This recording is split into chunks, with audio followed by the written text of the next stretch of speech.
a esse tema no longo desses 2 meses, eu já fiz de tudo. Declamei poesia falando do mundo do trabalho,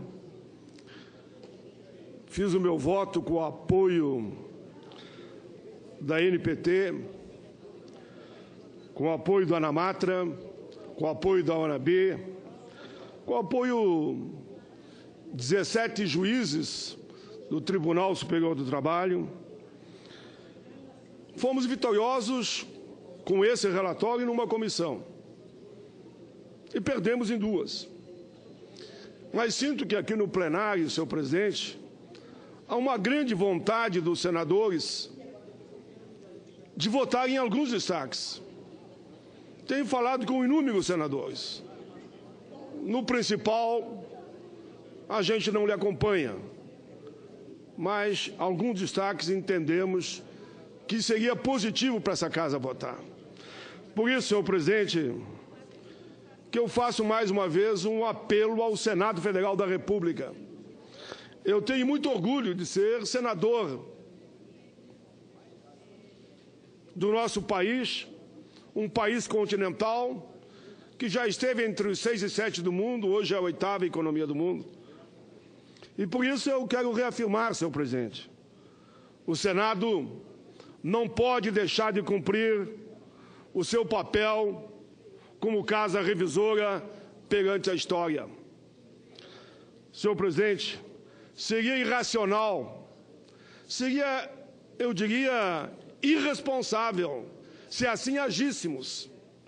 Porque eu disse outro dia e repito hoje, os 81 senadores questionam ou 1, ou 2, ou 3, ou 10, ou 8, ou 12, ou 15 artigos dessa proposta.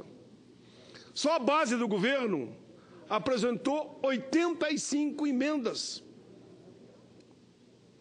E como que a gente vai votar sem mudar uma vírgula nessa proposta? Tive hoje, senhor presidente, vou citar o nome, e quando eu cito o nome sempre é de forma respeitosa. Não cito aqui nome nunca e não faço ataque pessoal a nenhum senador. Cada um responde pela sua história, pela sua vida e pela sua conduta. Mas estive hoje na Rádio Nacional, num programa para todo o país, um debate, eu diria, de alto nível, com um vice-líder do governo, Darciso Perondi, que é vice-líder, é do meu estado.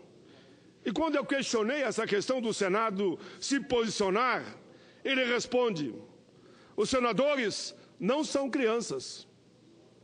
Os senadores são adultos e saberão fazer o seu papel. Já que eu fazia duras críticas ao projeto. Mas vou além. Num outro debate que tive com o relator da matéria na Câmara, deputado Rogério Marinho, que posso discordar, mas ele disse, quando eu disse a ele que o Senado não ia dobrar a espinha para a vontade de um presidente, seja quem for, e haveria de votar com a sua consciência. Ele me disse: eu espero também, senador, você que está criticando tanto a minha proposta, que o Senado faça a sua parte. Ora, se o relator da matéria, como eu dizia o outro dia, senador Romero, senador Ferraz, ambos apresentam o seu relatório e disse: o Romero, 8 pontos que deveria sair, alterado, modificado, outra redação. Senador Ferraz, 6 pontos que vai na mesma linha. E por que então que o Senado não delibera? Por que não vota? Senhor presidente, está aqui nesse momento o presidente de uma das centrais do país, aqui, a CSB, o Antônio Neto. Ele se desfiliou do PMDB porque discorda das 2 reformas. E mandou uma carta que foi lida aqui pelo senador Requião. Está aqui o presidente da Anamatra, o juiz Guilherme Guimarães Feliciano, que demonstra com muita competência, inclusive em todos os artigos que ele considera inconstitucional nessa proposta. Senador Eunício, me dirijo a Vossa Excelência agora de forma muito respeitosa, como sempre eu fiz. E Vossa Excelência sabe dessa minha posição. Inclusive daquela conversa que eu tive, e não nego e conto quando me pergunto, com o deputado Chico Vigilante. Recebo que é verdadeira, senador. Senador Eunício, no projeto de terceirização, uma das emendas que eu apresento, eu acato, sim, inclusive, uma proposta de Vossa Excelência, que Vossa Excelência, baseado no TCU, me sugeriu que eu incluísse aqui garantias que a empresa teria que ter para que não fizesse como é hoje, muitos fazem, dão o calote e não pagam os trabalhadores. Por isso, presidente Eunício, eu peço o apoio de Vossa Excelência. Nessa minha emenda, eu sei que Vossa Excelência vota em matéria de empate, né? Mas eu peço o apoio de Vossa Excelência nessa minha emenda que limpa a área nessa questão de terceirização. Fui aos 27 estados e essa emenda substitutiva no correspondente à terceirização resolve o problema de 15 milhões, mais ou menos, terceirizados nesse país, porque na terceirização, todos nós sabemos, o trabalhador recebe, em média, 30% daquele que está no chamado emprego formal, que não é terceirizado. Cada 5 mortes numa empresa, 4 por acidente é de empresa terceirizada. Cada 10 acidentes com sequela, 8 é empresa terceirizada. Senhor presidente, eu estou aqui na linha hoje de falar sobre os destaques.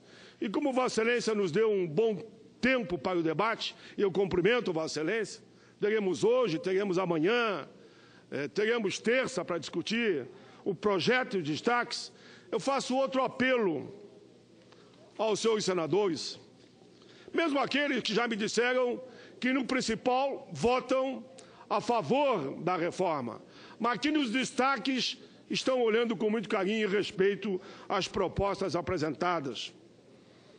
Senhor presidente, o negociado sobre o legislado fere de morte a própria Constituição, fere de morte todas as leis relacionadas ao mundo do trabalho. Senhor presidente, fere, inclusive, a Convenção Internacional que o Brasil é signatário junto à OIT, que diz o seguinte: o negociado, sim, respeitando os patamares mínimos da legislação, que aqui no Brasil é o que está na CLT. O Brasil vai inventar outra vez, vai dizer sim, negociem tudo, tudo, inclusive o que está na CLT, e inclusive, vejam bem, e eu falo isso no meu voto separado, inclusive o que está como recomendação na própria Constituição, que é inconstitucional, que é ilegal, é imoral, é desonesto. Quando você abre espaço para que o empregador diga, não, mas a lei diz que o negociado é possível. E aí fere, sim, embora alguns dizem que não, 13º, férias, horas extras, fundo de garantia, que está ali escrito. Ele poderá abrir mão de parte do fundo de garantia. Fere ou não fere? Mas, senhor presidente, são tantos destaques. Por exemplo, um outro que eu tenho aqui, senhor presidente, que vou dar a destacar pelo tempo, esse que trata do trabalho intermitente. Se o trabalho intermitente é trabalho por hora, me digam, se alguém puder me responder, como é que vão fazer a fiscalização exatamente disso, de 13º, de férias, de horas extras, que não terá naturalmente, né? Da Previdência, do Fundo de Garantia. Se eu trabalharei como bico, 2 horas numa empresa numa semana, quem sabe 5 numa outra, 10 numa outra, depois 1 hora numa outra, conforme o pique que for, e eu for chamado. Se hoje, no atual, os auditores fiscais do trabalho, os profissionais da Receita, os procuradores da Fazenda, que não conseguem controlar nem 1/3 de tudo aquilo que é desviado e é fraudado. Como faremos? Se os milhões de trabalhadores farão bico para tudo quanto é canto, quem vai conseguir fiscalizar essas empresas? Estou nem falando que é mau ou bom empresário. Eu sempre digo que a oportunidade que acaba, às vezes, abrindo espaço para uma má ação, para não usar um outro termo. Mas, senhor presidente, a questão do almoço, senhor presidente, tão debatido aqui já entre nós, eu tenho destaque também. Alguém acredita em sã consciência? Quem conhece o mundo do trabalho? Quem não conhece, eu perdoo. Mas perdoo mesmo. Quem não conhece, às vezes fala alguma coisa, não é que ele seja, digamos, uma pessoa que não tenha saber, pode ter um enorme saber, mas não sabe como é que é o mundo dentro de uma fábrica. Não sabe o que é uma linha de produção. Não sabe o que é uma linha de produção, por exemplo, do corte de frango, ou de corte de gado, ou uma montadora, ou uma forjaria que a peça passa quente e você tem que responder. Não pode parar. Como é que o cidadão vai ter 30 minutos? Eu dizia outro dia e repito, dá o apito, sai correndo, bate o ponto, pega o prato, vai no banheiro, pega o prato, bota ali a alimentação, come correndo, devolve ali no refeitório, sai correndo de novo, lava as mãos, bate o ponto de novo e vai para a linha de produção. E ai que não chegue lá. Ele tem 30 minutinhos para fazer tudo isso. Tentem, qualquer um que está me ouvindo nesse momento, se acha que vai conseguir. Não vai conseguir. O senhor que está em casa, pense nisso. Imagine uma linha de produção. Não vai conseguir. E aqui diz, não, mas é livre negociação, é livre imposição. O camarada vai dizer, na minha empresa o horário do almoço é 30 minutos. Você quer, não quer, tem quem quer, porque é assim a vida. Esse é o mundo real. Por isso eu desculpo aqueles que, de forma equivocada, tentam mostrar que é possível fazer isso. Vá tentar. Vá lá ficar um dia numa linha de produção. Tenta um dia só. E para ver se você consegue sair mais cedo depois. E desconhece a fadiga humana. Existe uma coisa que é fadiga humana, que é acidente, que é doença. Eles acham que o trabalhador é um super-homem. Gostaria que fosse, mas não é. Trabalho intermitente. Repito pela gravidade. O que é o trabalho intermitente? Eu já fiz inúmeros debates aqui nessa casa, e todos participaram, disseram que é loucura esse trabalho intermitente, que é o trabalho por hora. Mulher atuando em área insalubre, penosa ou periculosa. Não, mas é o médico que diz, mas é o médico do trabalho, é o médico da empresa. Por que em nenhuma parte do mundo é permitido que a mulher atue em área insalubre, grávida, penosa ou periculosa? Pois no Brasil inventaram isso agora. Nesse projeto inventam isso. Tanto que os dois relatores estão dizendo que não, isso não poderia. Mas não querem mudar. Não querem mudar uma vírgula. Porque a ordem que receberam do chefe, eu lamento que os senadores passem a ter chefe, pelo menos na visão dos relatores, o chefe diz que não é para mudar, embora nós achamos que tem que mudar. Então por que a gente não muda? Nós somos senadores. Viana. Dou um exemplo do seu irmão, Tião Viana, mas dou um exemplo com orgulho. Nós dissemos ao presidente Lula, como tal projeto não passa, o aceite a PEC paralela não passa. E os senadores ajudaram, todos ajudaram, nós construímos a PEC paralela e resolvemos a questão. E me parece que agora não tem jeito, de jeito nenhum. Senhor presidente, ultratividade. Eu vou terminar, senhor presidente. Ultratividade. Hoje, pelo menos, e eu fiz muito acordo coletivo, tenho orgulho de dizer que fiz mais acordo do que greve, no longo da minha vida como sindicalista. Cansei de fazer acordos, como cansei de aprovar projetos aqui em acordo com deputados e senadores. Mas o acordo que você fazia, no ano subsequente, se não havia entendimento, valia o acordo anterior, que às vezes era bom até para as duas partes. Agora não. Se você não fechar o acordo, você perde todos os direitos que você tinha conquistado no ano anterior. Autônomo exclusivo, essa é uma peça importante. Inventar o autônomo exclusivo. E eu pergunto, o autônomo exclusivo não perde o 13º? Não perde as férias? Não perde as horas extras? Não perde a previdência? Não perde o fundo de garantia? Não perde a rescisão de contrato? Ele é autônomo. Autônomo é autônomo. Ele é senhor dos seus bigodes. Homem ou mulher é senhor da sua vida. Por isso que eu gostaria muito, senhor presidente, que os senadores pegassem algum desses destaques e a gente pudesse construir um entendimento. O autônomo exclusivo é dizer que eu abro mão de todos os meus direitos, que a legislação me garante, e eu passo a ser autônomo, é como se eu tivesse uma empresa. E eu vou pagar todos os encargos. Calcule se a moda pega.